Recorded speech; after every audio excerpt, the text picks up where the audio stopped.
Good evening, everybody. We're going to go ahead and call this meeting to order. It is 6:31. Thank you all for being here. We're going to go ahead and start with flag salute.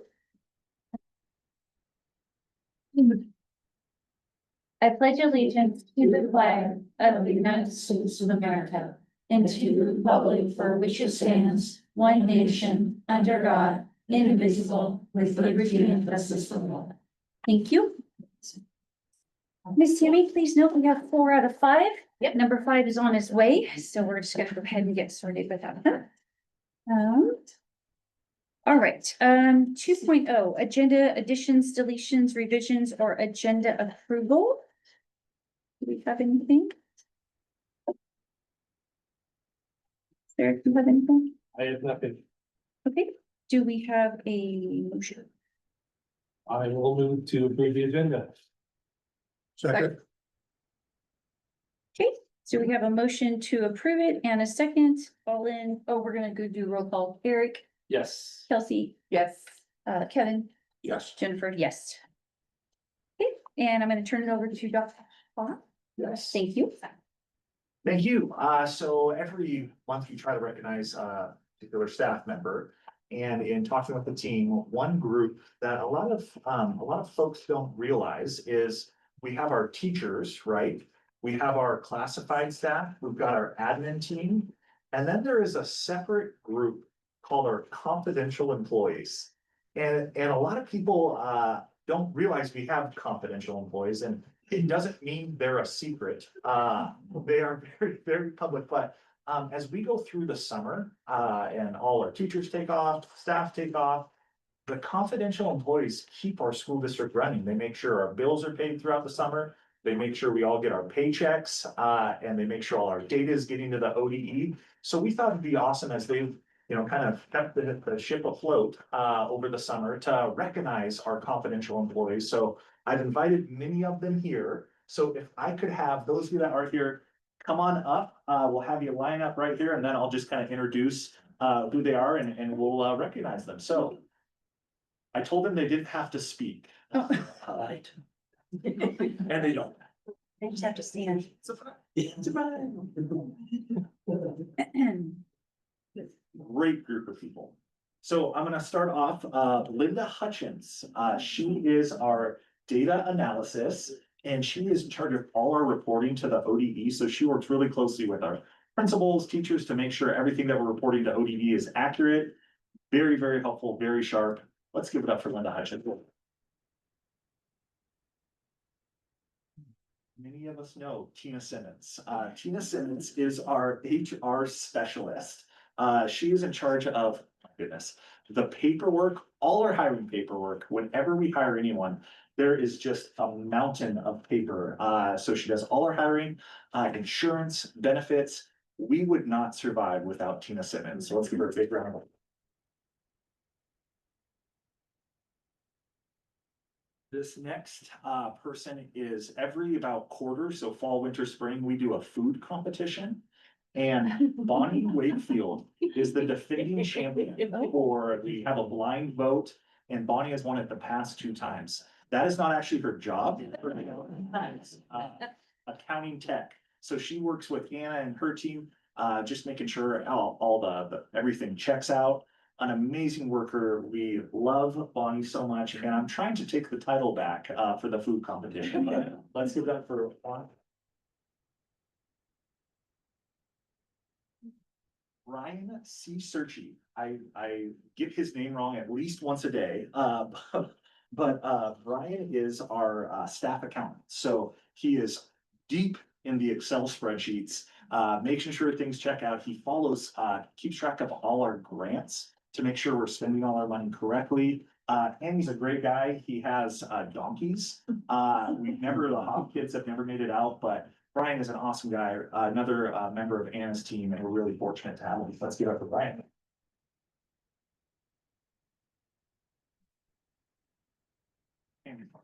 She always tries to hide. She actually when I asked for the list of confidential employees, she left herself off, so she didn't get recognized, but you can't trick me, Tammy. So I Tammy, just as the board knows, does just about everything for us. We could not function without her. She does such an amazing job. Always going above and beyond to make sure we're all taken care of and supported. Every detail is dealt with, so we are so lucky to have Tammy on our team. Yeah. Our newest member, Jennifer Davis. So, many of you knew Dawn. She was in that position for years and years and years, but, she is an accounting tech. So she works with Anna's team, making sure whenever there's mileage or reimbursements, and all sorts of things. Jennifer does an awesome job, very, lots of attention to detail, making sure everything checks out, and we're super fortunate to have Jennifer. So Jennifer. I think we need a picture. Did I get everyone? I think I got everyone. We had a couple that couldn't make it tonight, but, I was gonna say, you still have them in your hand. there's a few, but we'll go. So, all right, we gotta take a picture. So. Can I get up? Yeah, Tammy. Tammy, and Anna have to be in the picture. Thank you, Mr. Lauren. Yes. What's that? Tammy made her own certificates. So.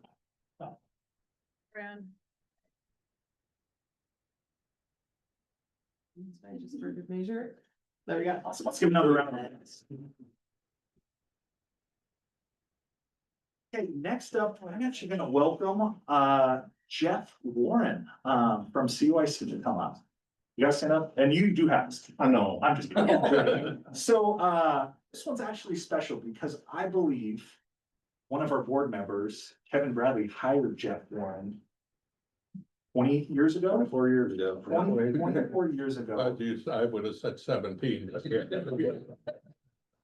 retired for a couple Yeah, of that's years. right. So I cannot speak highly enough about Jeff Warren and the work that he does. So he's been doing this for 24 years and he has just such a unique skill set where he is able to take kids that might not want to work and motivate, create inspiring projects, guide, teach, and I'm gonna list the project that these guys done and really create something amazing with students. So he's very, very gifted. He's done it for 24 years. And this program is actually a state renowned program now that he was able to just facilitate. We've grown it, we've doubled it. And he's really just, it really relies on someone who understands students and can really work with students to get things done when people don't want to get things done. That's a tricky balance. So we're so fortunate to have Jeff as a partner at CYC. Let's give it up for Jeff Warren.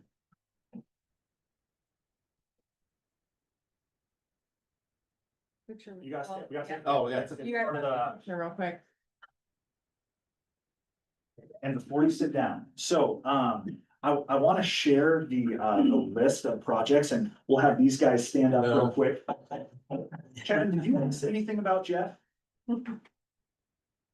He was, still is the best employee I ever hired, without a doubt. And I'm sure he is a huge asset to Michelle and her team over there. You gentlemen are lucky. He's a really good guy. I'm sure you know that. He probably gets on you every now and then. But that's all good. Because I do know that he'll do anything for you. If you work hard, he'll have your back. So, yeah.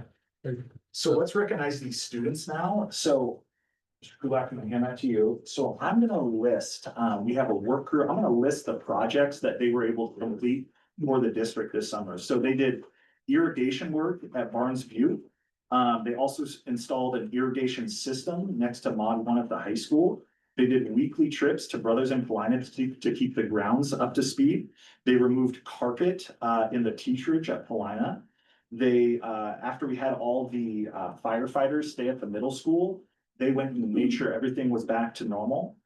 They worked on the soccer field at Crook County High. They installed playground chips at both Barnes Butte and Crooked River.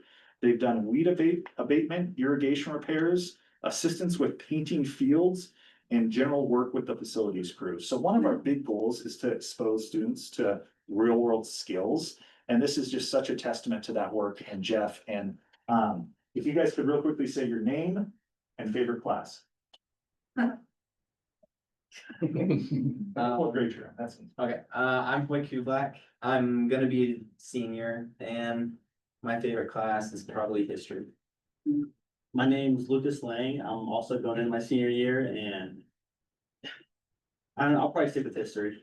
Yeah, no, I'll stick with history. I'm Jaden Kelly. I'm going into my junior year and history as well. I'm Miles Height and my favorite class is probably math. It's awesome. All right, hey, let's give these guys a round of applause.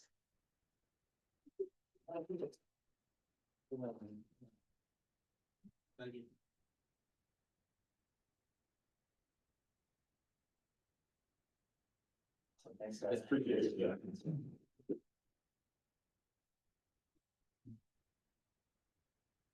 Those recognition. Thank you. Okay, moving to 4.0 approval of the consent agenda.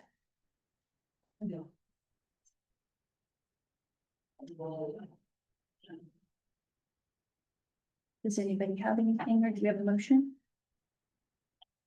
I move to approve the consent agenda. I'll second. Okay, we have a motion to approve the consent agenda and a second. Do we have further discussion? No. Kevin? We're gonna start with you. Yes. Kelsey? Yeah. Eric? Yes. And yes, as well for me, Tammy. Thank you. I threw you off on that one, didn't I? Sorry. Okay. 5.0 finance report. Miss Anna, you're up. Oh, whoops, sorry. You're right. 4.9. I That's turned part the of the- page too quickly. It's It's part of the part of consent the- agenda. What do you like? Okay, I was like, wait a minute. Thought I turned the page. Finance report, Miss Anna. The finance report is still, for 24-25, so it's just updated estimates from the prior report. And we'll continue to be making adjustments through September, so really all I have is an opportunity for you to ask questions.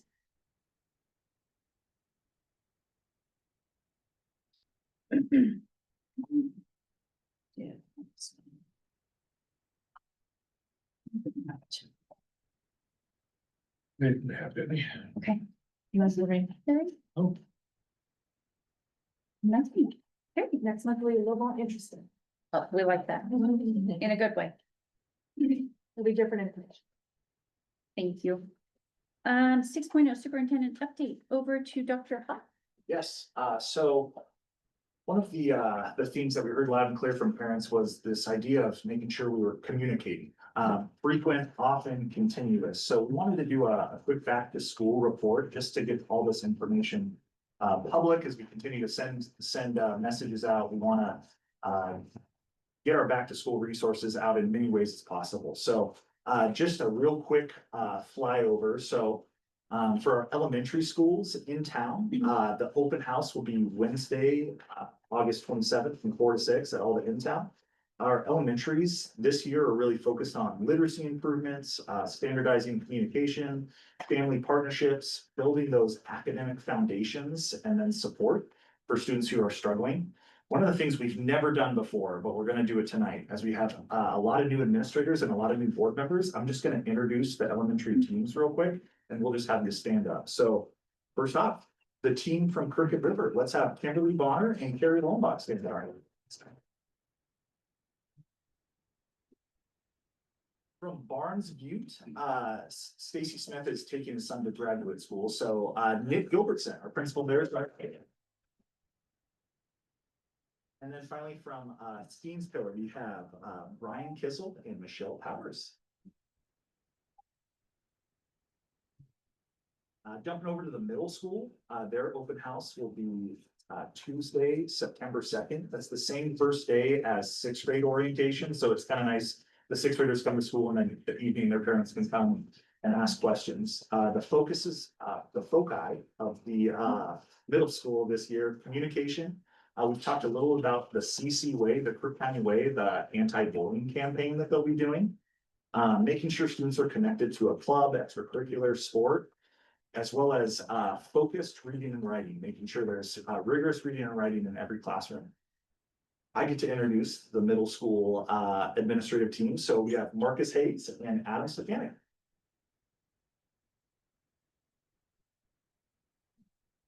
Next up, our high school. Similar to the middle school, their open house is gonna be Tuesday, September 2nd. That's the freshman ninth grade only day. Their focuses continue to be CTE and those credentials, which we saw this spring. Community partnerships, helping students with college credit. The middle school and high school, I'm really proud, they have an aligned, the CC way, so we'll have a 612 anti-bullying campaign, which will be great. They've got signs, T-shirts, and then similarly focused on reading and writing, so that in every class period, every day, very rigorous reading and writing for students and building those skills. So with that, I get to introduce the CCHS admin team with Ann Casper, Jay Cuffin, and Kelly Beatty. All right, and finally, our rural and non-traditional schools, so they have a variety of. Oh, and Rob. I'm used to it, it's fine. Let's have Rob. I'm just the stand up and athletic give him a round of applause. And it was his birthday yesterday. And it was his birthday. Now I feel even worse. Yeah. As you Do should. not, not. All right, so now thinking of our rural and non-traditional schools, their focus is very based, they're all kind of specialized, so. Strong academic programs, but also making sure we have, are meeting those individualized students and families' needs. As well as providing alternative learning environments. So I'm gonna start with Michelle Jonas, who's the principal at Pioneer. High School. I've got Rich Simons, who stepped in at GMH. Fun fact, Carrie Lowenthal also serves as our Paulina principal. Then we have Jim Bates, who's not here. He has a administrative stipend for brothers, and then Natalie Eberhardt runs our Kirk County online program. Real quickly, I want to introduce also our directors, because we have a lot of new directors. So I'm going to start with Joe Vieira. He's our director of HR. Bree Van Rokel, director of school improvement. Got Grant Hayball in the back, director of special education. Leland is, yeah, there it is. In the back. Leland is in the back, Uh-huh. director of operations. We've got Amber McLeod, our director of elementary teaching and learning. Then Lindsay Price is our new transportation manager, so she's there. Lots of great people. One final slide on this one as, oh my goodness, I can't. Anna, right, I'm just looking this way. We have, you might have heard, Anna Logan, director, CFO. Then hiding back here is Eric Ryan, our director. All right, so one of the board goals that we've talked a lot about is standardizing communication. So this is actually the first year that we've had a one-stop shopping where we created a back-to-school information resource webpage. And we're directing parents there. It's got all the key information for every single school. So we're trying to standardize that information so that our community stakeholders, families know, kind of have one-stop shopping of where they can get all their key information if they have, especially if they have students in varying schools. Any questions on our back-to-school resources or plan? I like this. It's pretty good.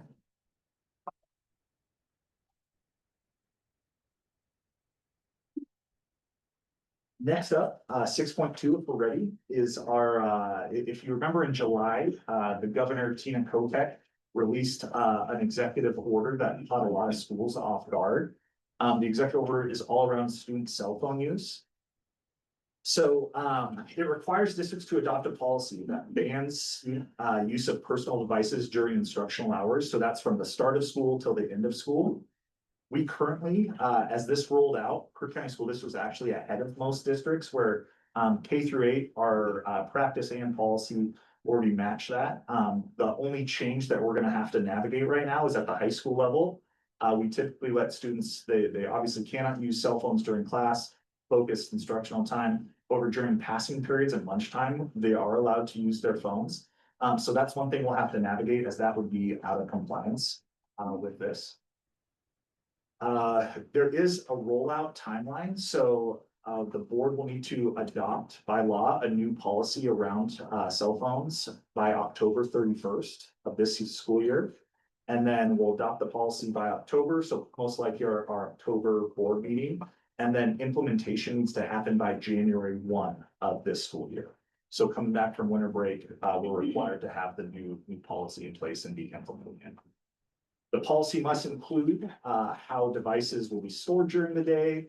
Obviously, for students that it's connected to their IEP or 504 plan, there's exemptions allowed for that.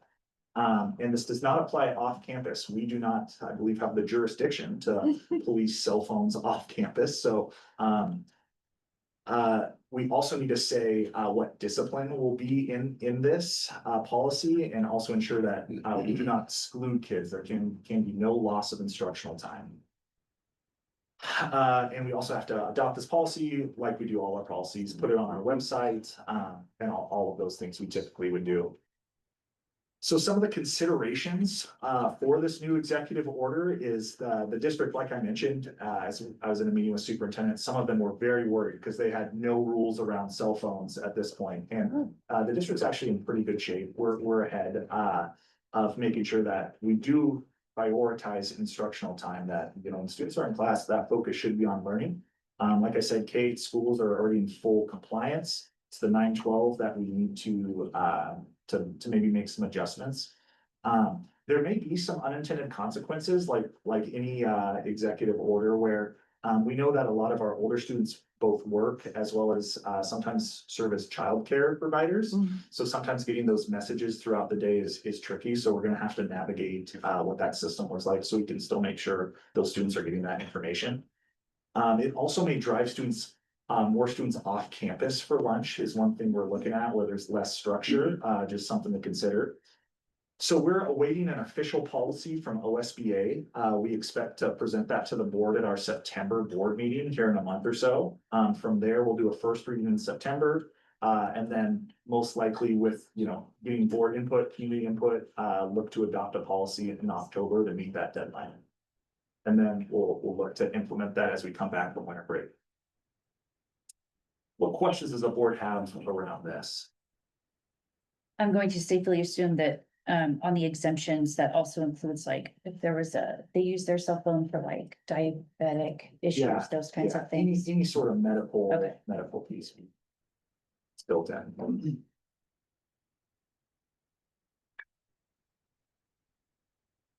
Okay. All right. You're- How difficult do you think that's gonna be? You know, that was the biggest feedback to the governor was, rolling out new laws pertaining to school in July is typically not the best pathway forward. So, I think the timing is gonna be tricky. So we'll work closely with, Jake, the high school team. Also hearing from parents and including students in this, I think is huge. One of the board's big goals is around student voice. So, but yeah, it's not ideal. That's been the biggest feedback to the governor is rolling these things out, and these timelines to implement something new in January is clearly not the best time of that. So I mean, Jake, just to kind of put you on the spot, I mean, do you foresee your team spending a lot of time talking about cell phones instead of? I mean, Yeah, I think we'll probably have a lot of conversations with parents. Like Joel said, there's some kids that are pretty reliant on their cell phone to be in contact with their parents for childcare or an employer, something like that. That's why we tried to kind of find the middle ground where during instructional hours it was safer, but you know, during passing times when it made sense to have the phone. But I mean, of course, there's gray areas there too, so. Yeah, I like the idea of like having your cell phone put away and then not getting it till the end of the day. But I can see a lot of problems with that in terms of just family communication and just the whole logistics of it, like, okay, if the kid leaves for lunch, then they get to grab their phone where they grab it, so there's just a lot of unknowns we'll have to flush out. I don't think it's gonna be easy, and I think some parents will really be in favor of it. Yeah, they don't need their phone, and then other parents will be like, how the hell are we gonna, you know, function in our family? So it'll just be, it's complicated, I guess, is the short answer. yeah, we know that, you know, I assume many of us sitting at this table attended high school without cell phones. However, there were some logistics around getting students messages, so maybe some staffing adjustments to to deal with as parents are used to being able to provide information to their student on demand. We'll have to kind of look at some tweaking. So there'll be some definite planning around this. Joel, is there enough pushback? Like, I can imagine this going over smoothly in the state, but do you? I know it's hard to anticipate the future, but do you anticipate the pushback modifying this by the time this is actually? It's a really good question. I actually do. I know that COSA, the Coalition of School Administrators, is pushing back pretty hard on this. Because say like there is some gray area. I think all of us would agree that students are in class, we want their full focus on academic learning, not real. But you know, the real safety concerns, is this going to drive more students off campus? So I think that is brewing. I actually expect, I've heard there will be some potential legal challenges around the authority around this order. So to be continued, we'll bring that draft policy from OSBA to the board in September to take a look at it, tweak, and then we'll continue in October. Is there any flexibility in the order as it stands? Or is it pretty, this is, lay down the law, this is it? It's pretty, you know, there's these exemptions like we talked about, medical, IEP, so there is that in there, but it's fairly black and white. I was hoping there would be some sort of little Yeah. crack in there to get closer to what we already have, which is instructional time, sure, no phones, but passing periods and stuff. So we'll continue to monitor this closely, continue to work with the high school team as I think middle school. K-8 very aligned with what we're already doing, but and I think just a huge piece of this is going to be our communication to families. Because kind of changing rules mid-year is not the smoothest way to do things. Well, especially if if a high schooler is in charge of their sibling, like, hey, mom's working and, you're getting a text, hey, by the way, don't forget your sibling and this and this and this, you know what I'm saying? So Yeah. they thought they didn't have to pick up and now all of a sudden they have to pick up and, that gets lost. Somebody doesn't get a message to somebody and Yeah. now you have a second grader that's outside just bawling because their sibling didn't come get them. So. What's the penalty for minimal compliance or imperfect compliance? What we'll do is we'll get that policy from OSBA and maybe explore that question with them. That is such a BS.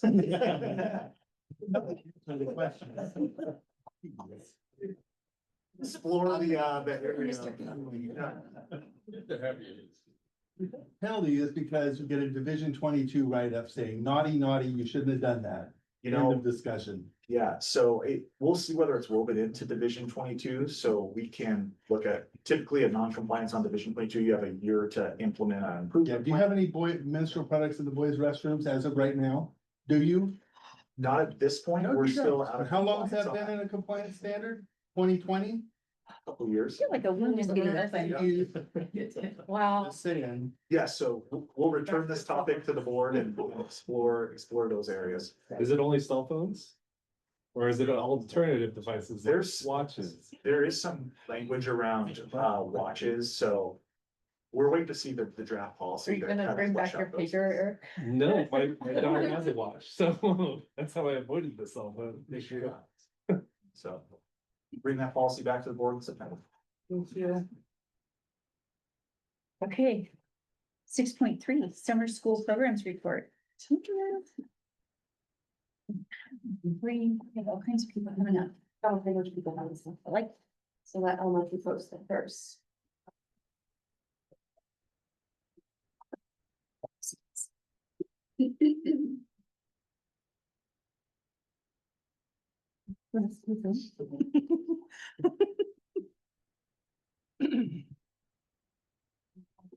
Yes. I will say Eat, Read, and Play was thoroughly embraced by our community, by businesses, by families, and by just our community partners within Prineville. And it was loved, especially from our birth to 5. So we were really hitting birth to 5.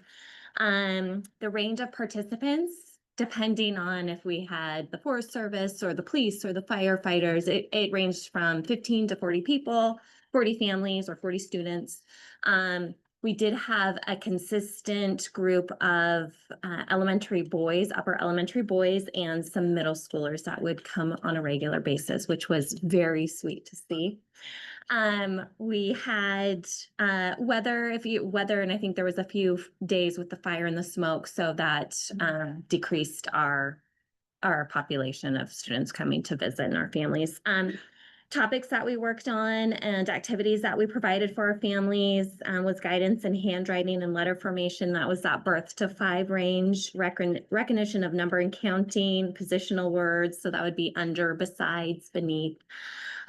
Supporting reading activities, and that was in all grades, all ages, and ideas of reading with homes. And parents were even reaching out to us then afterwards and asking for supports. And they even had emails from other community partners wanting to participate and then connecting with me after Eat, Read, and Play. And then I reached out to you as well, Kelsey. So they're wanting this. Key takeaways, families are wanting the interaction with the community and schools. They enjoy the educational games and ideas that come with playing and learning activities through play. A huge thank you for our fire department, police department, library, fan, and staff, and our other community members that did come and show up. And potential improvements, like always, this was our first year. We're going to be hopefully doing it next year as well. Start the change time to kind of earlier in June.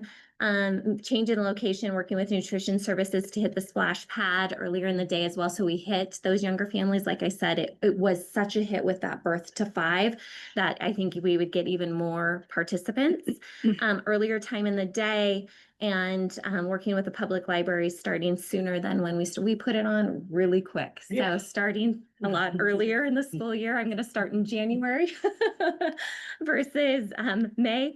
And we took notes of the most enjoyed materials, what the families loved, what the families wanted to take away, what the kids loved. And so purchasing more of that. And yeah, these are adorable pictures. It was a hit, everyone. This makes me tear up. I'm just so happy to see this come together. Did anything surprise you? Like, the older group of older elementary students and some middle school students that consistently came. I think they felt it was their safe place, and they had adult interaction, and they had some supplies and some tools that they needed that they would like to take home, and books that they actually chose from that was substantially probably below their reading level, but they still chose it because they felt safe and that they could utilize that material. And they were fed. Yeah. Thanks for all your hard work. Thank you. Great. Okay. Passing off to Cindy. All right, we had K-5 summer blast this year. We had about 300 students come, which was amazing. And we have our lead teachers. So Denby Durham ran 1st grade, bless you. Marilee Smith 2nd grade. Natalie Godat came back for her final little hurrah. She just retired, but she came back and was our 3rd grade lead teacher. Kelly Cook and then Abby Smith. And in summer school, those lead teachers kind of build the curriculum. They choose a theme or a storyline and run the 4 weeks based on whatever that theme is. So Denby and Mara both did camping theme. 3rd grade did the ocean. Kelly Cook did national parks, and then Abby Smith did space. So we hit a lot of science standards in summer. We don't necessarily get to touch on throughout the school year with limited time. And then countless other teachers, nurses. I have to say thank you, Wendy Perrin, over and over again for helping us pinch hit there. Lots of classified. We hired 3 high schoolers to come that work. It's just amazing. Our cafeteria and custodial staff who keep us running and functioning. And then I also want to give a huge thank you to Lindsay Price, who had barely dipped her toe into this district and then ran transportation for summer school, which is essentially the entire year of planning condensed into 16 days. So thank you to Lindsay and Shannon and Heather for keeping us running and all the drivers. And those cute little kids. What top picture makes me happy? This was my last little group of babies when I was a classroom teacher, so it brings me lots of joy. Like I said, we had about 300 kiddos. We gave them a safe place to learn and explore, work on critical math skills. We really highlighted priority standards. So things as a district, we've determined these are the most important math and reading skills. And then, like I said, hitting that extra science. There were so many local residents and resources that came. Carrie Gordon, who's a retired geologist, came. we had Forest Service, we had BLM, we had search and rescue, we had fire department, we had just extra teachers who teach in the district with skills who came. It was so cool. Just coming and doing little campfire songs with them, and you can see Smokey came, all the things. It was so wonderful to see so many local resources turn out and have kids get to see job opportunities and all kinds of things. Students have fun and they enjoy being there, even if they got swimming lessons or whatever they're coming from, they make it happen. They leave for dance and come back, like whatever the things are, we get to be super accommodating. And this year we did some pre and post reading data, which we haven't really done. It was just kind of an interesting thing that I think we'd like to continue as we do, as we explore. So, right, really our goal is to prevent summer slide. Yeah. Right, and so our data showed like, hey, we're taking steps to help prevent summer slide, which is our whole goal. We're feeding kids, like you said, they're in a safe place with air conditioning, which they might not have at home. They're getting food, they're learning, and we're preventing regression, which is amazing, and giving You know, lots of exposure. data is my favorite. I think, we're doing some really good work around summer slide. I think we need to Yeah, dig in. dig into that data And we have it all. I'm happy to share. Carrie Lowenbach has it all too. We're happy to give it. and just tease us with this amazing. We got, I know your kiddos came, Aries kids came. It was a lot of fun. So. it was I good to know have- more about the ocean than I. Whale fast. Give us one, Kelsey. I'm just kidding. Yeah, it was a lot of fun. No, shout out to your team. I mean, every time I stopped by the elementary schools, the kids smiling, they were just full of joy. They had a great time with it. It's a great job.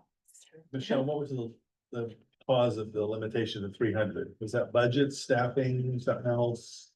I think we're not necessarily limited to 300. We did adjust some staffing. So this year, kind of as, I don't want to misrepresent this, so Joel or Carrie can step in if I am, but kind of as ODE has been a little more restrictive on what we must provide. We had to adjust some staffing to accommodate. I can't remember, there were like 60 IEPs and 504s we needed to accommodate and things. And so that means a readjusting of staff. Then we got to kind of cap numbers to make them manageable, but I think we accommodated almost every person unless there was like super late registrants halfway through, but we accommodated every person that wanted in. Sure. No, the restrictions on demand, people, we just don't have things. I think a little bit. I think that we're about to where we were last year, maybe just slightly under, but yeah, I think, and some people are choosing to, go on vacation and do those things now that kind of some restrictions have lifted from when we started this, but.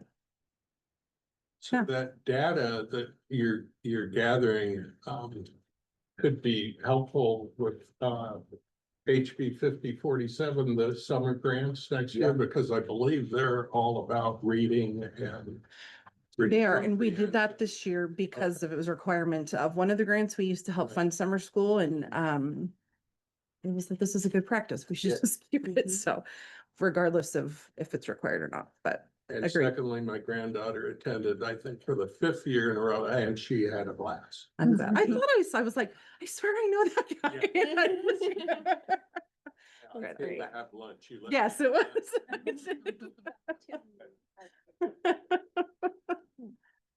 Yeah, thank you. Passing it to the middle school. All right, well, I'm here to report on sixth grade orientation. 4th year doing it. Biggest driver behind us offering sixth grade orientation, there's a lot of, can be a lot of anxiety and nerves, for 5th graders coming into a new school, new environment, how we do business, transitioning between classes, multiple teachers throughout the day. And so that's the whole driver behind us offering sixth grade orientation. It's a week long. We had about 190 students sign up for it this year. They were able to participate in all their core classes, so math, science, language arts, social studies. They also get to participate in some electives. So we had wood shop, we had art, we had PE and action lab. We had a total of 16 teachers participate in helping our orientation. We had 2 classified. A big shout out again to transportation as well. nutrition services. We provided breakfast and lunch for our kiddos when they attended. And we also had some eighth grade leadership students come and help as well, which was a huge success, and being able to kind of see have those older students mentor these younger students to their middle school, first year of middle school. Some of the highlights, I think one of the biggest one is, we're taking kids from various elementary schools and putting them together so they get to be exposed and meet new people, new friends, make new friends there. They get familiar with our campus. Again, it's a little intimidating, you get to, you're spread out and you get to, learn where things are, where the office is, where the elective hall is, science wing, all that. So it takes away those nerves for there. Probably one of the biggest thing is lockers. Amen. Yep. I was so They- happy to see that picture. Yep. Yep. That's what you Had to do the get- first couple weeks. Had to get the picture of the locker practice in there. So they get a lot of practice with, opening and practicing the combos, opening and closing their lockers. Again, mentioning transitioning between classes, because that is kind of an art for them to need to learn to be able to do that and be on time, not tardy. And they get to meet a lot of our sixth grade staff. The bulk of our teachers are the sixth grade teachers. And so the students get to meet them. And so they'll have a familiar face when they show up in the fall. Again, exposure to the elective classes, being able to see the wide variety of elective classes we offer, and they'll be able to get to participate in. And they had a lot of fun. I mean, it wasn't just rigor the whole time in their core classes and whatnot, but they had a lot of fun doing some team building activities, playing some games. There were some scavenger hunts throughout the building and whatnot. Planning ahead, we always want to be better. We would really like to look at maybe moving our orientation experience more into the month of August. Currently, it's in July, so there's a little bit of a gap there. Gotten a lot of feedback from families and staff that they would like to maybe move that to the month of August, where it's a little closer to the start of school in the fall. We would love to involve more of our eighth grade leadership kids as well. I think there's a great opportunity for us there to, create a greater mentoring opportunity for our older kids to the younger kids, and really, help them see the way we handle and do business in Crook County and, the CC Way, our new campaign that we're really going to be pushing. And so I think there's a great opportunity there. And of course, we want to be able to offer this years to come. And so we want to be able to secure the funding to make sure this happens each year for us at the middle school. That's all I have. Good job, Adam. Thank you. All right, so Joe and I worked through summer school at the high school. That was our last, thing we got to do with high school. And one of the, I had two programs. The first I'm going to talk about is the credit recovery. So we had 15 students participate and recovered 22 credits, which was pretty awesome. And now 12 of those 15 students are on track. One of the cool things about the program that they do is that those students that, maybe weren't listed as on track at the end of it, they're able to continue if they'd like. So that they were granted some extensions and able to keep working on that work. So hopefully by the start of the school year, they are on track. On track rates are something we watch really closely at the high school. So it was pretty exciting to see these kids turn things around. And we had two staff members, Olivia Cervantes and Willie McKenzie, who helped these kids, sat with them all day.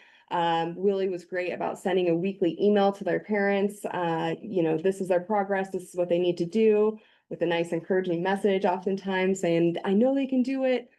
Please come in. And so this was a really encouraging experience to see how many of our students turn their credits around. And then the freshman summer experience. So for 1 week in July, we had 81 students participate.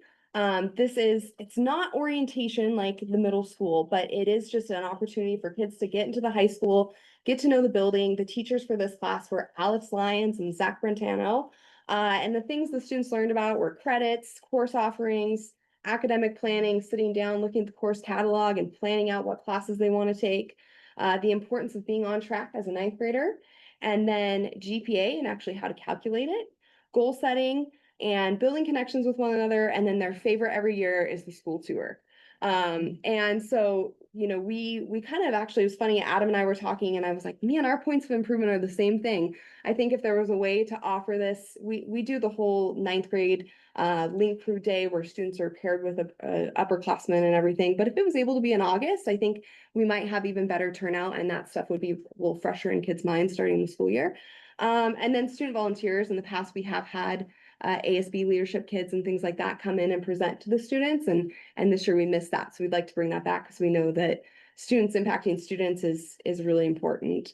And the last thing I'll share is the students did a lot of writing while they were there, and some of the quotes that they had really highlighted, what they took away from the program. So, getting to know some new friends, getting closer with their group, learning the expectations around high school, CT classes and the value of that work, how to calculate GPAs and what it means to be on track. And then a shout out to the middle school. The teachers commented on how great this freshman group is at writing. They were so impressed with their writing skills. So you guys are doing an excellent job there. And yeah, any questions about the high school programs? How many incoming person? Oh, is it 180? How many do you guys have? Sure. Yeah, we're close. 180? Yeah. It's a smaller class than it's been in prior years, but yeah. Why do we limit it to freshmen only? So we had a few other class offerings actually for all high school students, and there just wasn't interest in those classes at this point in time. But the freshman class, we still get a lot of great signups for. We did have, one thing the board was interested in, a month or two ago was, we did have a horses on the ranch, session. Anthony Cormack, he's in Ireland, but he knows that, we'll plan for him to come speak to the board in September, because a great program for students of, freshman, sophomore, junior, senior, so very, very cool stuff going on. Yeah. One, Alright. I think I added this final slide, because I was just so proud of the school district and the work that these folks did, and, when you think of this traditional idea of summer school, boring, in a window or in a classroom, hot. What I did was I took some comments from our parents that I found. So I blocked out the names, but these are Crook County families. They said, these kids have been so lucky at Summer Blast with all the special guests. My son is sad for it to end. Another family said, our family is so appreciative that you've all kept Summer Blast going. What a great extension of learning and fun. The eat, read, play at the park was so much fun for the kids. Thank you so much for inspiring my son during this week. He came home raving about how he will be working towards an honors diploma at graduation. He's so excited to begin high school. Thank you. Thank you to the teachers that put this on. It helps the littles get the jitters out before kindergarten starts. Much appreciated. Such a great event. We had a lot of fun. So one of our big things is listening to our community. And this is something that I think we just continue to highlight, that taking something that's traditionally kind of a boring, kind of a required task and turning it into something really innovative, fun that serves students and families is something that I think this district is doing really well. That's amazing. Thank you. Yeah, Thank you very much. Yeah, thank you.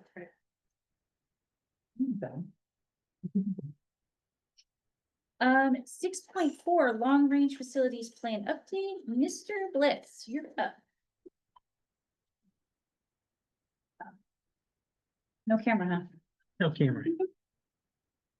All right, so we posted an RFP looking for firms to bid on our long range facilities plan and assessments. We had a lot of people request copies of the RFP. We had 4 firms that actually submitted proposals to us.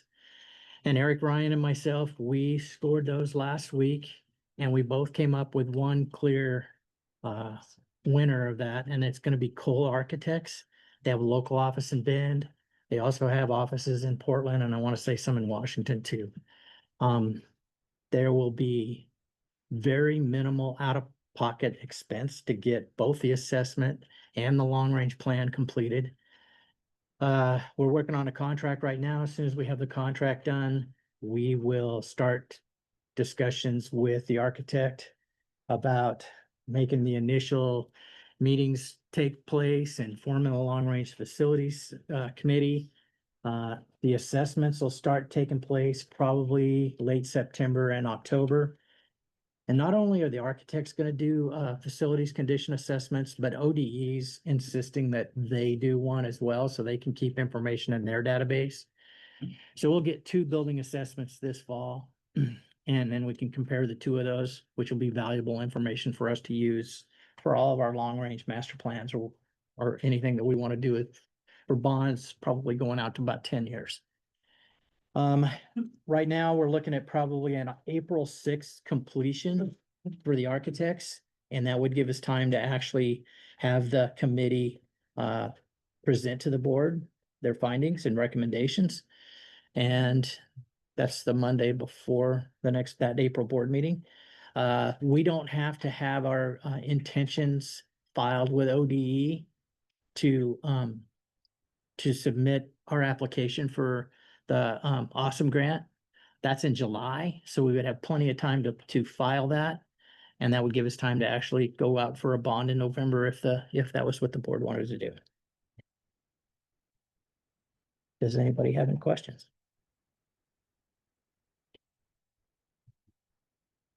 Whole architect, Well, COLE. thank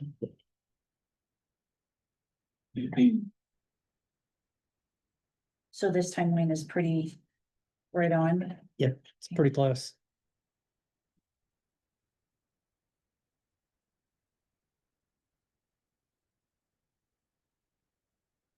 Does anybody have any questions? Yeah, thank you.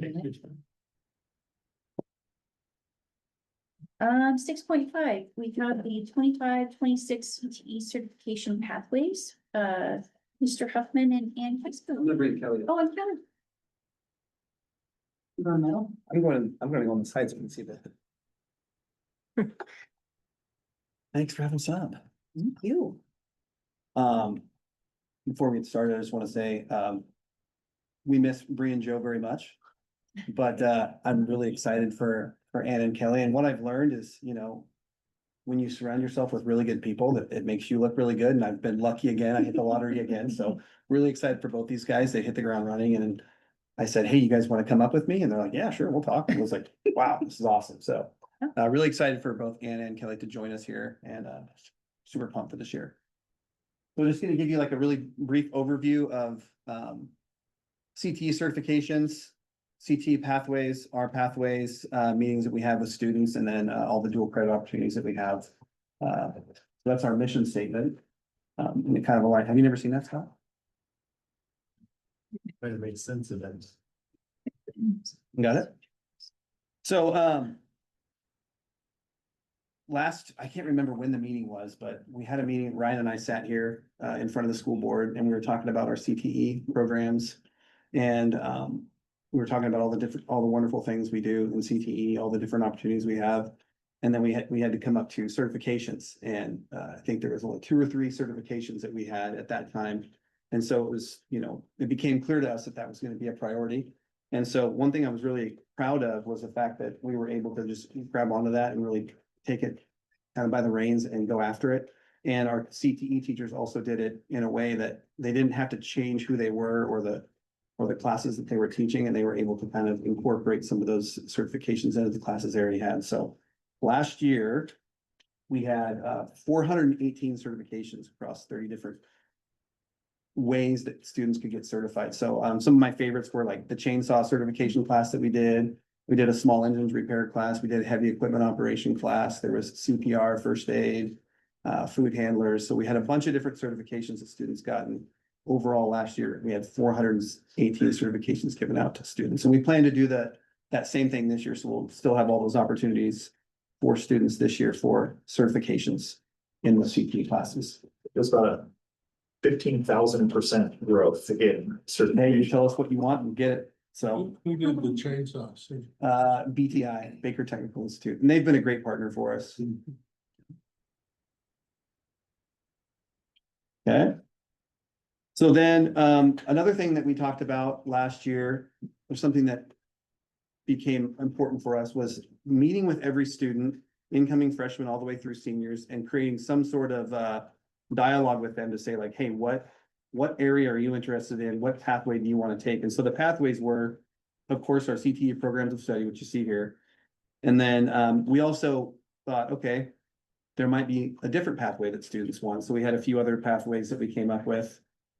And they're there. So the core transfer map and the AAOT, those are based on getting dual credit. And then the core transfer one was one that where you kind of package credits at COCC.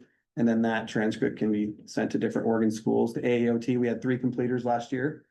And we had to get really creative with some of our classes. So we had to articulate with some of our classes that didn't normally articulate with the college, so we were able to get that. And like I said, 3 kids passed, and then some other ones we talked about were like, because we have such a strong NJROTC program, we had a military's pathway. And then because we have strong performing arts, we also wanted to have some sort of conversation with students that are really interested in the arts, and they can kind of take all those classes that we had to offer. So those are some of the ones that we added last year in the first year that we did pathway. So it was like, we put this together really, really fast, and although maybe the delivery of it wasn't, tight, like, I don't know, it seemed rushed. But I think there were some really good things that came out of it, and I think that with another year under our belts, we're gonna just make it even better, so. Some common questions were like, how do we know about pathways? Where's the information posted? So it's actually in our course guide now. We're gonna have weekly family communication talking about pathways. We'll have some information at conferences and of course at our Cowboy Kickoff. Parents can get involved. This is somewhere where I think Anne has some insight on how we can get parents more involved with this, but we're gonna invite parents to participate by phone and in person when we talk to their student, when counselors talk to their student.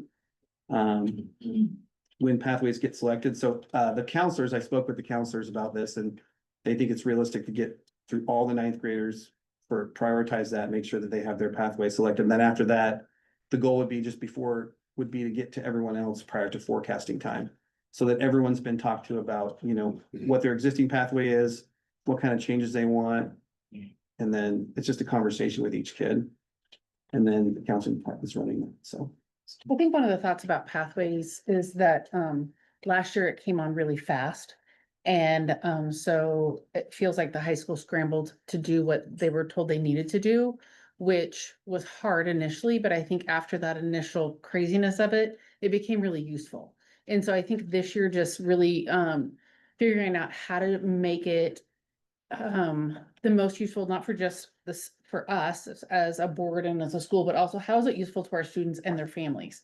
And so pathways, the goal is that it's not just going to be, this is kind of the career that I'm looking for, but it's going to be, this is what I'm interested in. And what does that mean from now until I graduate from high school? So what kind of classes are available? What different actual paths is it going to provide for me to get from point A to point B and on to that next step? And how we do that with our partners, our families, is not really yet determined.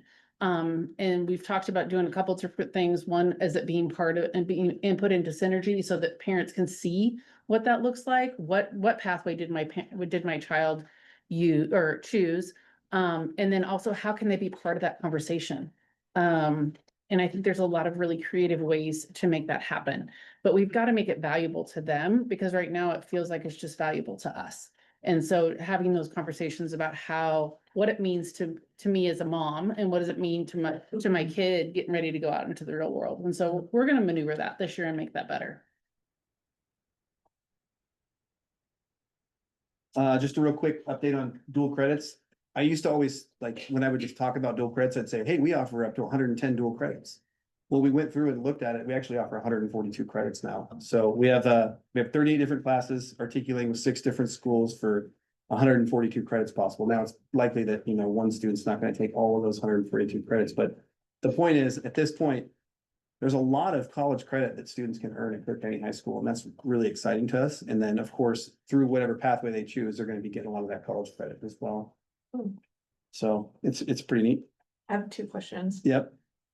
Going back to what you're saying, and I'm curious how we're gonna define success for this, right? Like, and so like, say we're sitting 3 months from now, which I think this is amazing work. So first of all, just thank you for it. But like, how do we know this is going to be meeting whatever kind of end goal?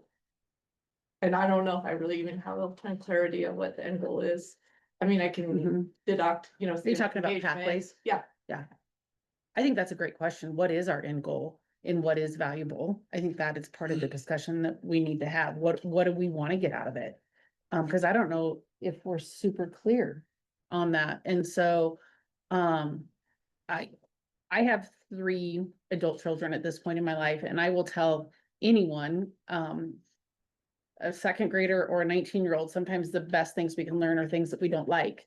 And so I think that the idea behind the pathway is a little bit of just that being intentional on what we're having kids explore.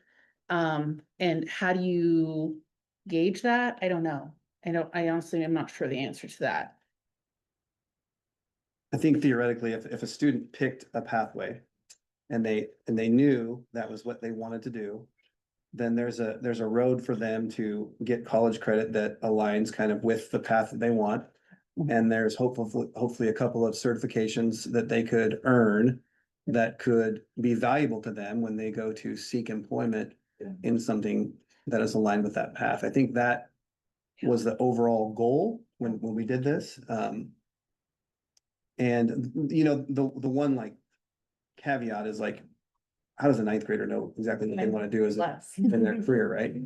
I mean, I didn't know what I want to do in my career when I was 22, so I could imagine. Next studies degree area. So, but I think it's still good to have those conversations so students have the awareness of all of the different opportunities that are afforded to them here at the school, whether it be college credit or some sort of certification or job training.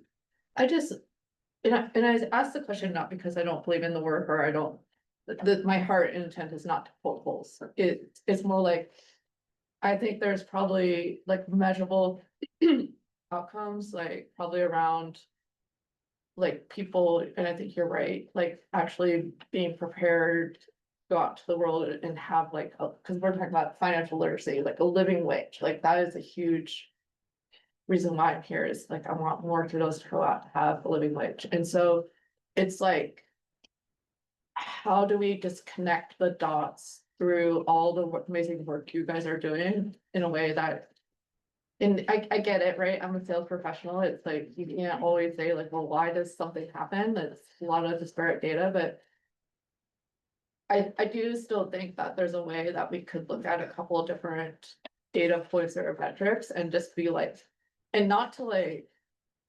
performance manage, but more like, hey, like, is this working or is this moving the dial in a way that's meaningful to students? You know, just pause there.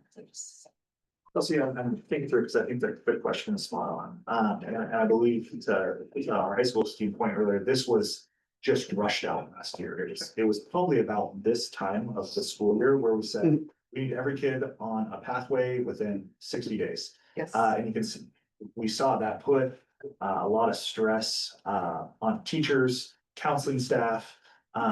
But also, like they said, a lot of good came out of it. And I think that one of the biggest things I see as I'm thinking through measures is the pathway system really helps us improve our gap in the haves and have-nots of Crook County students at Crook County High School. Where I think for years on end, students that came from families that knew the system, that knew to take the AP classes and the CTE credentials, that there was a clear, they had guidance from home and knew which classes to take. And then we had the have-nots that essentially had this aimless wandering splatter of classes that they took randomly throughout their high school career. So I think number one success is it puts every student on the equal playing field of getting a one-on-one meeting with the counselor every year with some direction to make sure they're on a pathway. I'm sure there's research that says students that have a plan are much more successful than students that don't have a plan.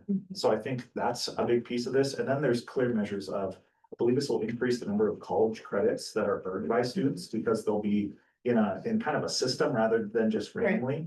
There's a CTE completer measure where students that take, I believe it's 6 courses within one CTE strand, I believe we'll see an increase there. And then finally, I think the number of CTE credentials, this will help as students are choosing their pathway, seeing the connection to real life. So we'll continue to kind of add maybe a couple other quantitative measures in there, but I think there's a number of things that we can track to show that this is beneficial to students. Yeah, I mean, if nothing else, it gets us to where we're have a touch point with every single student talking about academic planning. Because there was like a group of, it was almost like FOMO, you know, it was like, well, wait, I didn't know about that. Yeah. And that's on us, you know, we have to communicate those things better, but it's like a touch point with every single student to make sure that they at least know the opportunities that are offered here at the school. So It's I think also you made a building good point there. relationships, Yeah, you know, a student that just flies under the radar, you may Yeah. not have that touch point with them, and they may be like, well, nobody cares what I'm gonna do. I'm just gonna take whatever classes, so I think that's important, that if you do have that one touch point with them, it maybe just be one, but that may be that seed that needs to be planted for them, so. I think that's huge. I think there's just value in exploration. Like, I don't know anybody that they might think they know in ninth grade what they're going to be, but, you know, that I want to be a welder, and then you get that hat on and you're sweating all day and you're like, wow. No, I don't want to be a welder. Right. So, you know, just the exploration, I think is a really big deal. Yeah, Joel, one other metric I think is the input on the early graduation. Yeah, for sure. So you had every student choose a pathway? Yeah, Did you have any that wanted more than one? yeah, I think there was some that also just were kind of undecided, and so, and anytime like that, we just made the transfer core map kind of the default because it was college credit that they could get. And the other thing that was nice about each kid having the pathway is because it created like a database for us too. So if there was like a community partner coming in, like, hey, someone's coming in to talk about, you know, electrical internships or something, we had a list of students that at least kind of knew that they were interested in something like that, and then we could pull those students. We could target those students and make sure that they got in front of those people. So that was another thing that Ryan really liked about having those Do we have that pathway? electrical. I mean, I think it was like the construction kids, Okay. yeah. I meant just for, if they wanted to be like low voltage, if they wanted to do full-on electrician, We can get, because we can have whatever you want. they're much needed for. I want to back up one slide where you talked about communicating with families. Yeah. Communicating with families. I want to urge you to think beyond that to a communication plan for community. Had a strong conversation over brunch 2 weeks ago with an elderly opinionated old lady known as my mother. About the really good things we are doing and how they're maybe different than the way we were doing it. And I'm ever reminded that the last time we had a bond measure, 80% of the people who voted were over 65. They don't have even back contact at schools. You will remember the bond measure didn't do so well. Right. So I think we have to, if we're gonna get credibility and get that plan back, tell people how we are preparing this workforce and this generation to benefit them and benefit their community. And that's a different plan than communicating with families. It's more than telling the story once. It's getting it into our standard spiel and telling it over and over. I think this is so powerful for us eventually in terms of telling our story successfully. What if we did a presentation at the senior center? I think that's a start. I'm being serious. Yeah, Yeah. but I mean, you can tell it everywhere. Just- Yeah. But you need the communication plan for families, but that's different than the communication plan Right. for Community. community, because that's a different audience. That's Right. employers and grandparents and people that hope that there's somebody to take care of them later in life Yeah, yeah. and all that sort of thing. So, and there's just so much here, but if we stop with our families, we haven't done our job. Okay. So just to hope, you've got something really powerful. I hope we run with it. Any other questions? I have one more. So I know that we have a really great pathway, this, I'm using the terminology, right, to get associates in liberal arts. Like, I'm wondering what the roadmap might be for being able to get an AA for somebody who's gonna go into more of a science background, because it's like, there's so many, I mean, so many of the like agricultural science and everything, and I know that the student from Grizzly Mountain managed to cobble something together, but I'm just wondering how feasible that looks like for kiddos that are really wanting to pursue. Yeah, I mean, we'd have to just look at what the requirements are and then work backwards with what we currently offer. I mean, that's what happened last year is we had to get creative and add some. We had like Do you think? last that's a- second, I mean, credit to Bree, it was like, Yeah. you know, Do you think is my perception accurate that there's a demand for it, or is it like, am I just? I don't know. It's funny that we did offer the associates this year and there was like a large group of students that were like, yeah, that sounds like something great. And then as they realized what that would entail, Reality. that shrunk, Yeah. right? And then there's also like okay, if I get this many college credits in high school, do I still qualify for the Oregon Promise? So there's that too. Yeah. So it's not like that's the best thing for everybody. Yeah. I think there probably would be interest. I mean, we have kids that are really ambitious, and so if you give them like, hey, you could also get this, they're like, yeah, I want that. It's like, Yeah. you know, the video games they play, they want to get all the badges, you know, so. There is this thing called the ASOT, the Associative Science Oregon Transfer Degree, which I never heard of before. Sure. But apparently it is exactly. Yeah, well, we did a graduate from there, and I think she was the first and only that had gotten that, But we ought to be able to lay that down alongside the arts degree sometime. right? Yeah, we have with the new leadership and COCC with Susie Christensen as the local leader, I feel our partnership with COCC continues to grow. So I think that's a great next step that we can explore, how to make that work. And I just want to say, it's ironic that, you know, I'm up here with the dual credits and all that. I never taught a dual credit class. And so I didn't have anything to do with it, but, I just had a son that graduated high school and he took the writing 121. I mean, from freshman year on, he took like the basic biology class, through Eastern, and he did COCC classes. He kind of did like an assortment, and I thought, okay, well, this is gonna be a nightmare trying to get transcripts, you know, and then he got scholarship to Lane, and so we had to do all the transferring of the credits and things like that. And they actually have this system now called Parchment. That's just like a one-stop shop for getting so I only had to do like a couple clicks, and I just showed him, you know, like in the future, you're gonna have to do this if you want to get a job. So watch me do this. And so all of his colleges were on there that we partner with, which was super helpful too. So like by the time and now he doesn't have to take any, I mean, he's going to Lane Community College, but he doesn't have to take any of the base classes. He can just go right into his computer science classes. So that's monetarily beneficial to us, for sure. Is not having that ASOT a reflection of not having enough of the AP courses, like we talked about before, expanding that? That might be more a question for. I'm not sure. Cause I'm not sure what the balance is between what we offer for AP. I know we've got. We had the English or and then we had a lot of the more art stuff. But we also were getting some physics and things like that, so. Yeah, I think we just need to look at the requirements for that one specifically, and it's probably that I'm assuming, just thinking off my head, that there's some specific science classes that we might need to add or look at. And actually, we have a meeting coming up with Susie Christensen at COCC, so look forward to asking her about it. It's the same thing like the AOT. It's like, okay, we have most of these, but we're missing this or this one.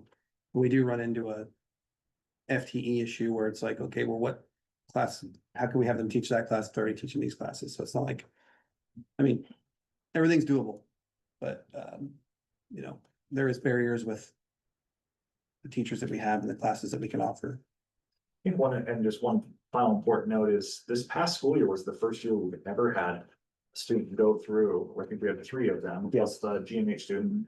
So now that trail has been blazed, I think that pathway is just gonna grow more and more students on that, and we'll add elements of this. So credit to the high school team and Michelle Jonas back in the day, getting all the dual credit classes going, where that trail has finally been blazed, and I think we'll just continue to see it grow. Is there a section in this, like you just talked about that Parchment program? Do people, I mean, so it's already graduated, so I'm clueless. with Yeah. this now.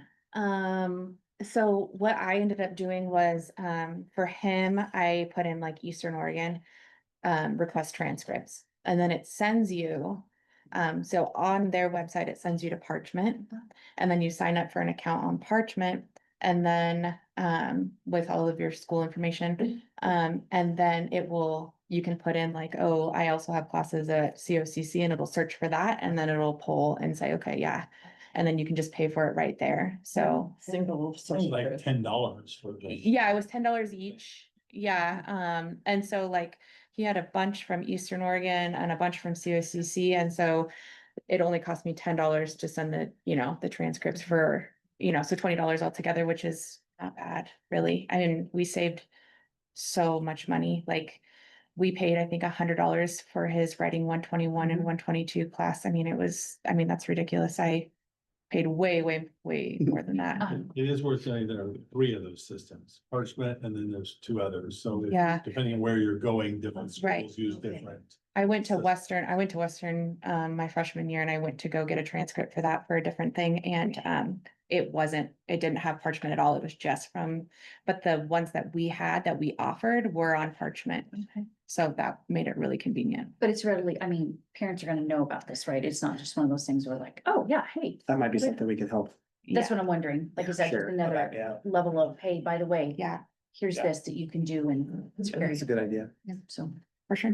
good, thank you. Anything else? Okay, thank you. Moving to 6.6, Mr. Evil. School psychologist expenditure. Yeah, so the reason I'm up here is Leslie Gallen retired this year. She's worked for the district for some time. And unfortunately, there's been a shortage statewide for years now trying to get psychologists. And so we posted and just didn't get any qualified applicants.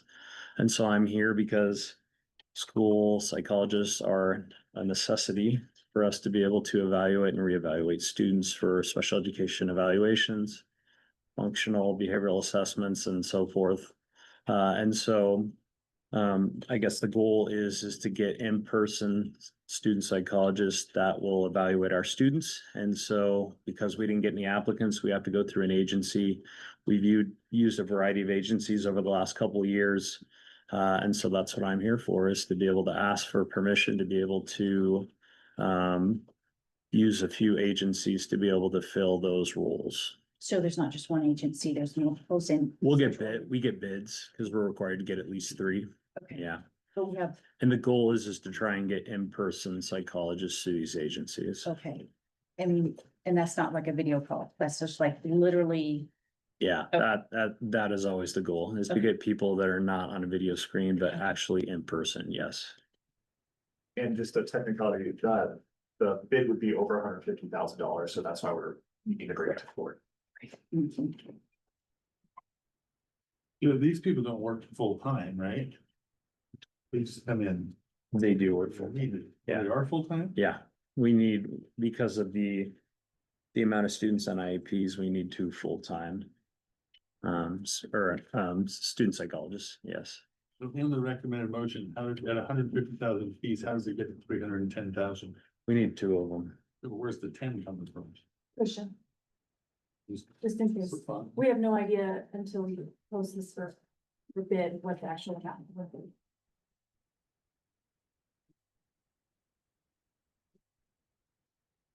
Madam Chairman, I move to approve the expenditure for 2 contracted school psychologists for up to 310,000. I'll second. Okay. We have a motion on the table to approve the expenditure for 2 contracted school psychologists for up to 310,000, and we have a second. Do we have further discussion? Okay, we're gonna go ahead and vote. We'll start with Mr. Cooper, Yes. Kevin, Yes. Kelsey, Yes. Eric, Yes. and I, yes as well. Thank you. Thank you. Thank you, Grant.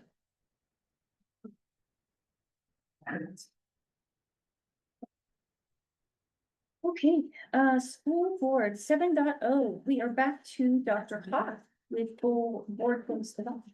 Yes, this is an action item and a follow-up from the July 29th board work session. So the board, that work session discussed, identified focus areas, goals. Bree and I then went through and turned those into actual goal language, which we sent to the board later last week. This is just an action item for you guys to come discuss. What we get right, what do we need to change, and then a formal adoption of the board's and I'm calling this the Aligned School Board and District Goals Plan.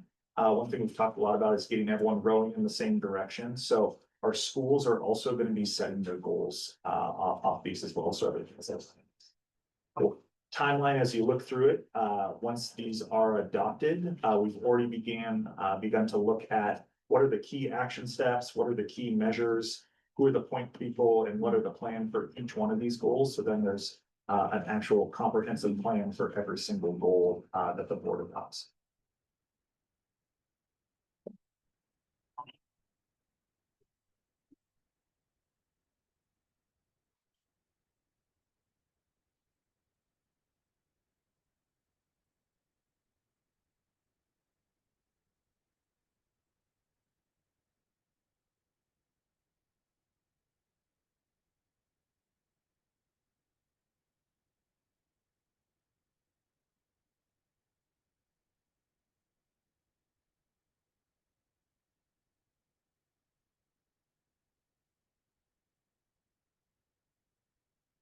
See all my concerns on themselves, just them satisfied.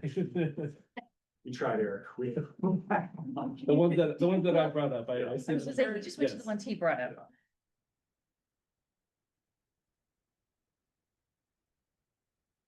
It was just a checkbox for all of you to know that you can check your own. There was inferred homework there. Yeah. Okay, got it. The only one I would wanna add, and maybe it is under 3.12, but somewhere we need to add, hire a permanent superintendent. Oh, yeah. That is kind of a big goal for this year. I.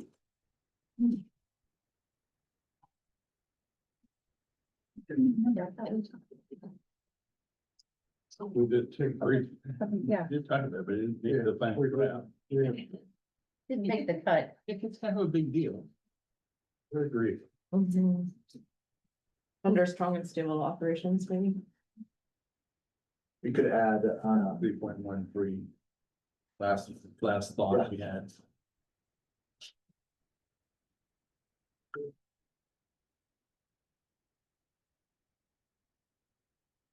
Are we adding that in the green? yeah, we can add that as 2.13.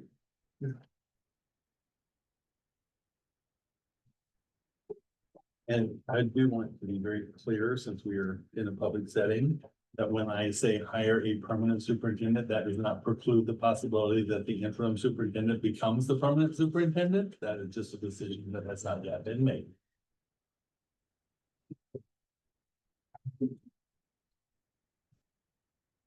Good clarification. Thank you for that. No reflection on competence.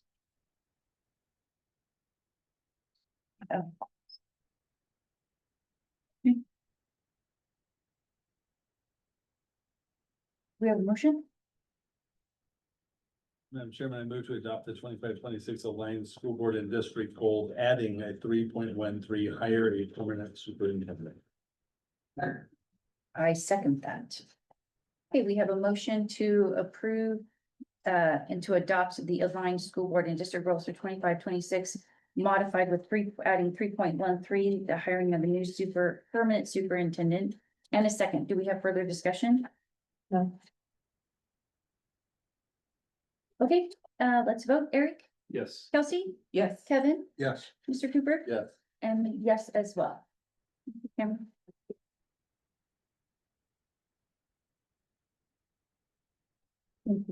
All right, moving to the committees, this is also another action item. So, this was Mr. Cooper, laid out a proposal that we had to put in a visual format, so you can find this in your board packet. These are a reminder, annual committees that will need to be reappointed every year. The, thinking was to make, I believe, at least 4 new committees plus our 2 bargaining teams. So, a committee around academic excellence, and it aligns with the board goals you just adopted. So, a committee that is all about academic affairs. So advise the board and offer informed recommendations on a wide array of initiatives relating to academic affairs. We also incorporate the calendar committee work into this committee to consolidate. You'll see in your packet, there's committee composition of staff, not names, but positions. Typically, we appoint 2 board members to each committee. We also talked about not necessarily needing to. And then each committee also, by the new policy the board adopted, the board chair is to appoint a chair and vice chair of the committee. And then we've also added a staff lead for each committee to kind of help help administer the committee. So your committees are laid out there. Again, they align with the board goals, building bridges, connected, safe and stable. We're want to incorporate the Meadows Scholarship into our Building Bridges Committee. And then we also are incorporating the representatives from the Long Range Facilities Committee that is yet to be formed into that Connected, Safe and Stable Schools. There's also a proposal to bring back a policy review committee and then appoint one member to each the CCEA bargaining team as well as the OCA bargaining team. And a public reminder that all committees will be public meetings and will follow those procedures. Correct me if I'm wrong, that Meadows Scholarship. Yeah. Were we working to get that off of the public meetings side of things? Yeah, great question. Ms. Logan is actually in the process of working with an attorney to get that more in line so that it's meeting the needs of the family that created the scholarship, as well as not having to disclose student information in public. So that's under process. We'll bring that back to the board. Okay, so I know he didn't really enjoy that aspect of it. That was tough. I do think it's important to clarify that I don't think the calendar committee or the Meadows committee becomes a part of these committees. We draw representatives from these committees to create these other committees. So you don't need this many people being the calendar committee. That'd take forever. But if you took 3 or 4 people out of that, then that's one less thing for board members to have to worry about. Because they're already incorporated. And the other question would be, in the green one, under committee composition, you list 2 teachers, but in the yellow one, you list 2 certified staff. Do you maybe intend We'll to make sure that's aligned. substitute that Yeah. language? I get the short one.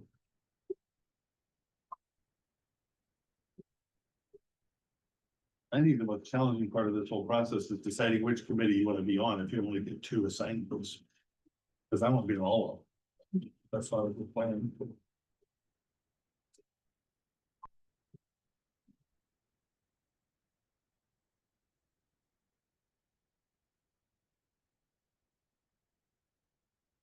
Oh, we just jump right in. Yeah, if a certain committee stands out, if you're welcome to express your interest and.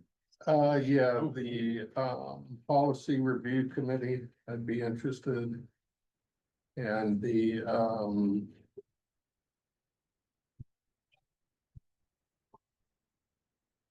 safe and stable schools committee. It's the long range facilities, right? Yeah. I'd be interested in those. I would be interested in all, but those would be the top 2. Waiting the bargaining team. Yes. Come on. Everybody full response. Putting the academic excellence, since I have no experience in that.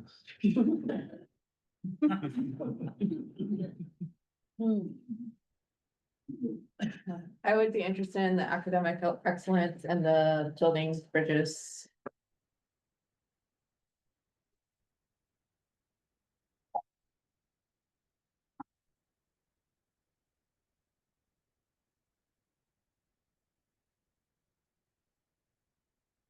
I mean, the top 3 are all the most attractive ones.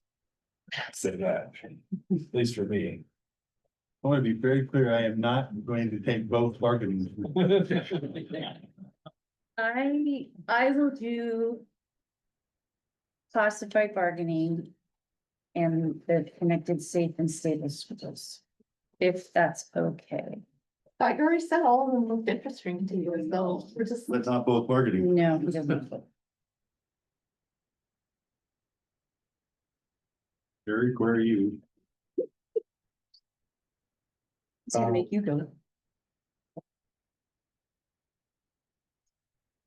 Academic and bridges, I guess. Well, Mr. Cooper. I get policy review and certified. Get right on that. That's your. Thanks for coming back.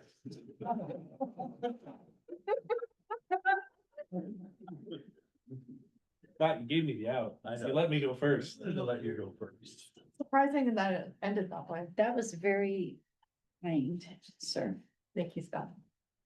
Oh, I swapped ours. I swapped our names. It's Jen. This is Scott. Policy and certified. I had my name. Oops. I know. Okay, so with that being said, does that mean right this very minute, I have to appoint a chair and vice chair? By policy, it doesn't distinguish the time of it. If you don't do it now, you probably want to do it at the September meeting as those get underway. So we can wait till September. It might be easier just to do it now while everyone's here and thinking about it. Yeah, that's what I was thinking. Okay, so we have for academic and excellence, we have Kelsey or Eric. Is that this is what I'm thinking, right? That's how this is rolling? Yeah, Yes. okay. Point of order, Madam Chairman. I don't believe we have taken a vote to establish the committees. That needs to Okay. happen before we appoint Okay. anybody to the committee. Okay, thank you for that. So, Madam Chairman, I move to adopt the proposed committee structure. I second. For this school year. Got that. Okay, Amended to correct for teachers and classified all the wording, yeah. he, like how he does that, yeah. Okay, so Yada, yada, yada. we have a motion on the table to adopt the 25-26 board committee structure with the modifications of the language Mr. Cooper announced, certified, classified teachers. And we have a second on the table with the appointed people that have stated what committee they wanted to be on. And a second? Does that work? Second. Thank you. We do have a second. Okay, Eric, we're gonna vote. Yes. Kelsey, Yes. Kevin, Yes. Mr. Cooper, Yes. and yes as well. Okay. Okay, do you want me to read them again? Yeah. I've got. Okay. So Kevin, we have under policy and safe and stable. Kelsey, we have academic and building bridges. Eric, we have academic and bridges. Scott, we have policy and certified, and Jen, we have classified and connected safe. Or safe and stable. Is that what you have as well? I think it is. Yeah. Oh, well, fun fact. So let's do board and vice chair. So let's start with Kelsey and Eric. Would you like to have an option? Can I give an option? 1 and 2. It is. Think which one is in the first box and which one's in the second box. Well, last time I arm wrestled Eric, he lost, so it's progressing. I have to look at you, see if you're serious. Okay, so over academic, are we going to You do? do academic, I'll do building. Sounds good. So Eric is chair of academic, Kelsey is vice chair. And then building bridges, we We'll have, flip-flop. huh? Yep. Yeah, Kelsey is chair and Eric as vice chair. Okay, done and done. Look at us marking stuff off. All right, Kevin, we have policy and Scott policy. What about safe and stable I'm- schools? I'm doing my own list. Don't you worry. So, do you want me just to appoint or do you want to appoint? No matter. Well, which one do you prefer between policy and connected, because you're gonna be. Who else was on the building Thing. or on the connected safe That'd be me. schools? You? Mhm. Okay. I'm the chair, but I'll do You the, do great. safe and stable schools. As chair? Yeah. Okay, so Kevin is chair. That would make me vice chair. And then on policy, chair is Scott, vice chair is Kevin. There you go. Kevin is done. Okay. And then we have Jen and Scott. Well, Scott is under certified, Jen is under classified. And I think that fills in the gaps and the holes. Woo-hoo, look at us. Look at us being appointed. Helpful system to move us forward. Yes. Okay. And I think that's everything for 7.2. Do you all agree? Yes. Okay, good. I do want to take just a minute to congratulate the superintendent, because I gave sort of a verbal vomit at the work session about this whole thing. And he turned it into this beautiful chart and this beautiful proposal that I think is going to move us forward very fast, very Absolutely. quickly, very powerfully. So thank you, Joel, for your many talents. Happy to serve. All right, moving to 8.0 policy update, 8.1, the DJ policy. Miss Anna. Join us. The purpose of bringing this policy to the board was not because anybody thought policy DJ needed a rewrite, but simply, there was some additional language, and this was a policy that was selected by legal counsel as a good place to put that additional language. The Oregon Government Ethics Commission issued an advisory opinion in May that basically said public employees can't accept meals, beverages, snacks in their workplace unless it's part of their official compensation package. And there are several ways that you can make something part of an official compensation package, one of which is to put it in policy somewhere. And because this policy made sense to add that language there, the blue addition is the language proposed by our attorney. And then she had me review it to make sure that we didn't make it taxable to employees by accident. So we added this language about it being a de minimis part of their compensation package. So it's not a taxable benefit to employees to receive a cup of coffee. I need to say something. Oh, Kelsey, Yeah. go ahead. I'd like to note that my spouse is an employee at CCHS in accordance with ORS chapter 244 and board policy BDFB. I have a potential conflict of interest and will be recusing myself from both the discussion and the vote on this item. While a class exemption may apply, I am choosing to recuse myself to avoid any appearance of a conflict of interest. Duly noted. Thank you. Okay. Coffee that he drink. For that, she's not part of the discussion. Okay, so just the blue language is basically the only thing that's changed on this entire policy that you've added. That's everything was that we added. proposed. Okay.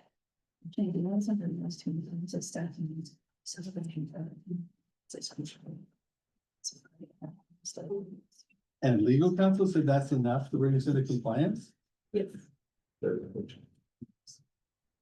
Do staff meetings, celebrations and recognition events and any sporting events or fundraisers? If they are on the clock.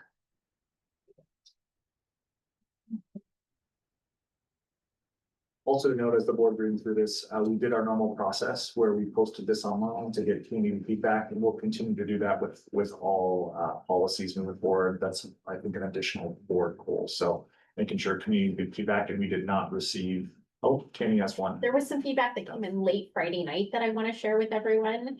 And the comment was, for de minimis, you should also consider whether it is occasional or unusual in frequency. That was the only public comment that was provided.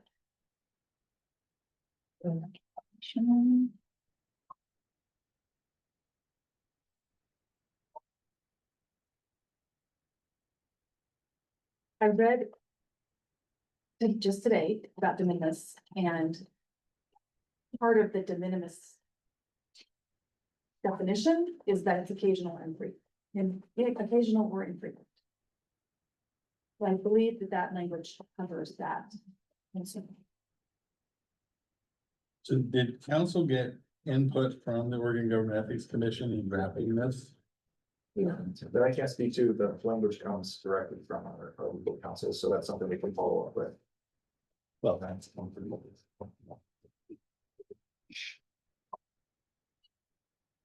And legal counsel did not work alone, right? There was a kind of a group effort amongst multiple attorneys that worked on this. I thought we were going to get language from OSBA, recommended language, that we were all gonna move on at once.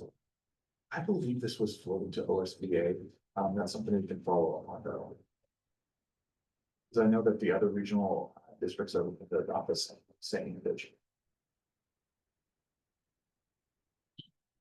Very important to move as a herd on this one, to avoid the lead.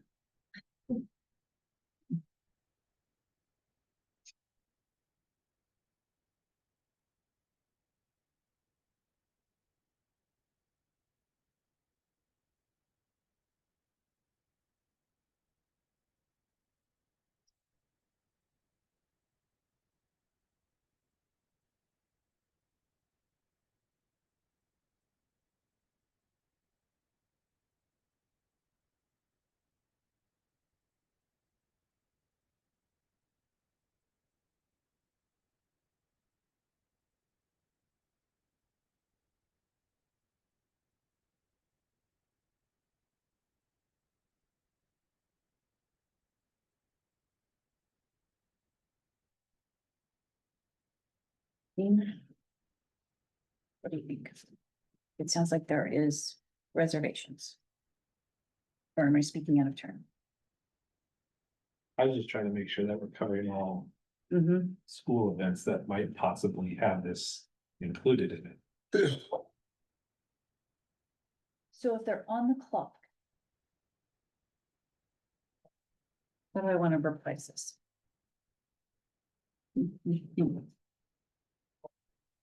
If they're volunteering, this doesn't apply. It's just if they're on the clock at an event. Doing. Whatever. And they're. Like there's a. Snacks out back. Or whatever, for the people who are working. That plays into this? So if there's snacks, are you thinking of something that would be available to general public as well? Or Not some, necessarily. okay, It doesn't have to be. I'm just trying to cover it, because I mean. The first one that I think of is Ernie Brooks, like covering the track meet or something, and he goes over and gets a bottle of water. That was for the team.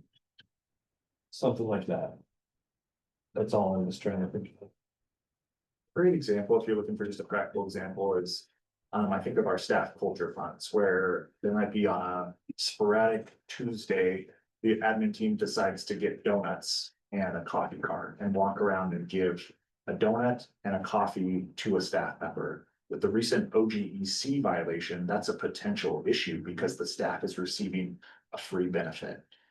So those are the kind of hypotheticals that we're looking into. Additionally, if it was like a teacher appreciation week and the admin team created a baked potato bar. Right. That would be a potential issue with this. So anytime that a staff member or official, including the board, would be getting any sort of meal, drink benefit, that's the issue that this is about. So with staff, we're making sure that we're putting in language so that it meets the requirements. Gotcha. With the board, anything we give the board is now open to the public, and we have signs saying that if anyone in here wants a water, they can have one.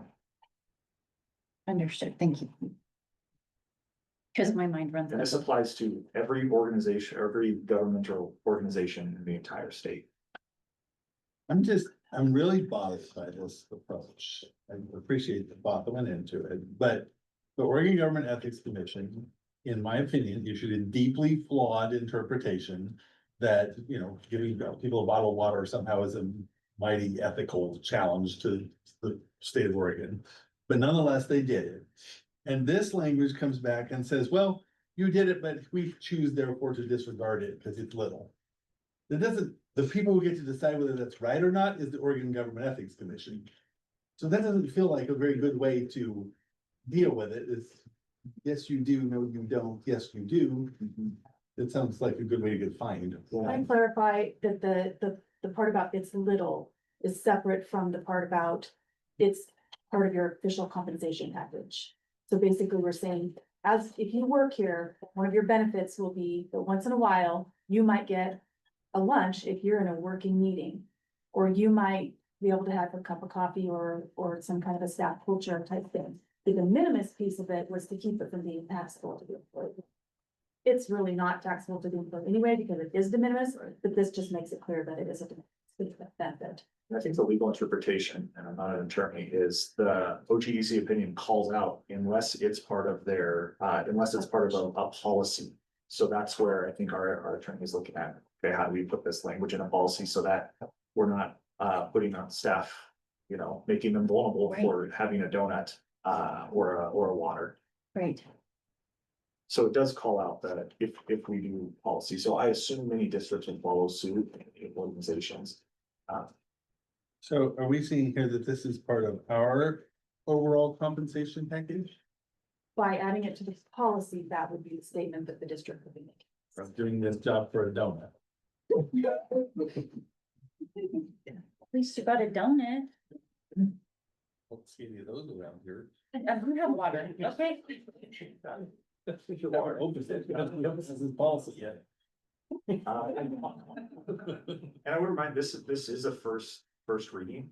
We do want to get this in place, so there is clarity around it, but it is still a first reading policy. Hallelujah.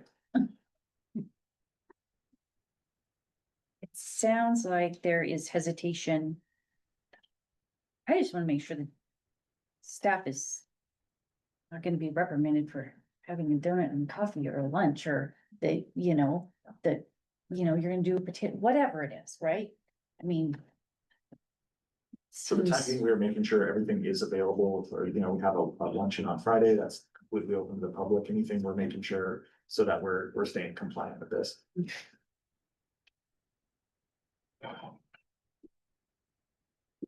I may be out of turn here, but it sounds like this first read is a great first read, and it sounds like it needs a little bit of maneuvering potentially. Or am I speaking out of turn again? Madam Chairman, it would not hurt to go ahead and vote on it. It's not gonna get approved unanimously tonight anyway, because Kelsey can't vote. So it'll have to come back next month with a second read. If we want to keep it from running all the way till Christmas, maybe you vote on it tonight and then take your second vote and do your sorting out between now and next month. There's no mathematical way it can pass tonight. Right. Medical. Okay. With that being said, does anybody want to make a motion, or do we want to just pass it on until Christmas?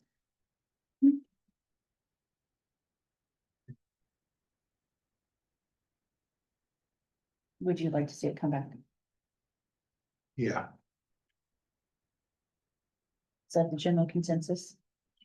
From the one down behind it? Yes, you. I mean. Do you think my example would be covered with this language? I could check on Okay, that then yeah, and make sure. I'd like to check on that. Okay. So it sounds like we're going to wait and not to vote on this tonight. Okay.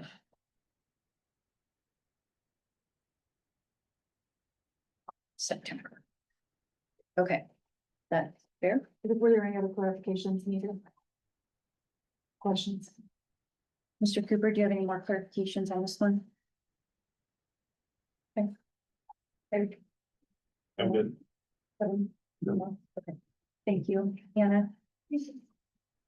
Okay, upcoming dates. We have Pineville Partnerships Kickoff Luncheon, August 15th, that you had just mentioned at the Stehansik House. It's open to everybody, 11:30 a.m. to 1 p.m. Staff Welcome Back Celebration, August 25th at the Clark County High School Auditorium. Open house for elementary schools, August 27th. It's for all elementary schools, 4 to 6 p.m. Open house for middle and high schools is September 2nd, which is from 4 to 6 p.m. First day of school for grades 1 through 6 and 9th is September 2nd. First day of school for grades 7th, 8th, and 10th through 12th is September 3rd. First day of school for kindergartners are September 8th. School board meeting is September 8th at 6:30 p.m. at the district office. And now we're going to move to 10.0 public comments. Do we have anybody with a card tonight? Do we have anybody online? Okay, so just to clarify, if you wish to make a public comment, please complete a comment card prior to the start of public comments. If you're viewing online, please indicate that you would like to speak in the comments section. When you're recognized, please state your name and any group you're representing. Keep your comments to no more than 4 minutes. A bell will chime with 30 seconds remaining, and another will chime when the 4 minutes have ended. A group of visitors with a common purpose should designate a spokesperson for the group. If you wish to request that a board consider an agenda item, please contact the superintendent at least 1 week prior to the next board meeting. For policy BDDH, the board will not hear comments regarding any individual district staff member. If you have a complaint about a specific staff member, please contact the superintendent or the board chair. And we're going to adjourn this meeting at 8:21. Thank you.